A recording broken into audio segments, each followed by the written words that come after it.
नमस्कार दोस्तों। प्रधानमंत्री मोदी जी ने आज अपने 72वें जन्मदिन पर कूनो नेशनल पार्क में 8 चीतों को छोड़ा है। आखिर मध्य प्रदेश और छत्तीसगढ़ के बीच ये जगह क्यों चुनी गई? क्या ये चीते गांव में नहीं चले जाएंगे, नरभक्षी नहीं हो जाएंगे? नरभक्षी हो गए तो क्या होगा? कैसे इनकी देखभाल होगी? ये कुछ महत्वपूर्ण सवाल पूरे देश के मन में है। लगभग 70 सालों बाद देश में चीतों की वापसी हुई है। नामीबिया से 8 चीतों को विशेष विमान द्वारा पहले ग्वालियर एयरपोर्ट पहुंचाया गया। वहां से सेना के विमान इनको श्योरपुर के कूनो नेशनल पार्क लाए हैं। ये जगह छत्तीसगढ़ और मध्य प्रदेश के बॉर्डर के बिल्कुल पास में है। ये जगह क्यों चुनी गई, सबसे पहले ये जरूरी बात है। इसलिए चुनी गई क्योंकि आखिरी बार 1947 में यहीं पर चीते देखे गए थे। इसलिए पूरे देश में इस जगह का चुनाव हुआ क्योंकि 1947 में छत्तीसगढ़ के कोरिया जिले में आखिरी चीते को मार दिया गया था। उस समय यहाँ के महाराजा रामानुज प्रताप देव सिंह थे और गांव वालों ने जब गुहार लगाई तो 3 चीते यहाँ पर थे जिनको मार दिया गया। और उसके बाद 1952 में यानी आज़ादी के कुछ ही दिनों बाद चीतों को विलुप्त घोषित कर दिया गया। और इधर नामीबिया सरकार से भी पिछले लगभग 12 साल से बातचीत चल रही थी और फिर उसके बाद आज आखिरकार 8 चीतों ने भारत की धरती पर कदम रखा है। दोस्तों, मोदी जी हमेशा जिस तरीके से सोच जो उनकी रहती है वो एक बड़ा काम की रहती है। कई लोग कह रहे हैं सोशल मीडिया के ऊपर कि पहले प्रधानमंत्री कबूतर उड़ाया करते थे, देश बदल गया, आज चीते उड़ाए जा रहे हैं, चीते छोड़े जा रहे हैं और उसके बाद टूरिज्म को बहुत बड़ा साथ मिलेगा। लेकिन मोदी जी की सोच कुछ अलग है क्योंकि इस तरीके से जब ये वन्य जीव अपने प्राकृतिक आवास में रहते हैं तो पर्यावरण संतुलन को बहुत बड़ा बल मिलता है।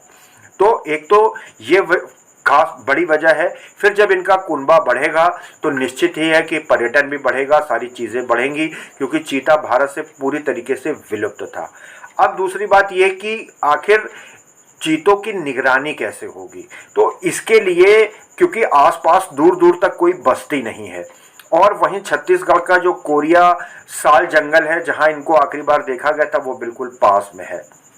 इसके अलावा ये चीते गांव में न घुसे, इसके लिए 90 गांव के 457 लोगों को चीता मित्र बनाया गया है और इसमें सबसे बड़ा नाम रमेश सिकरवार का है जो चंबल के खूंखार डकैत थे।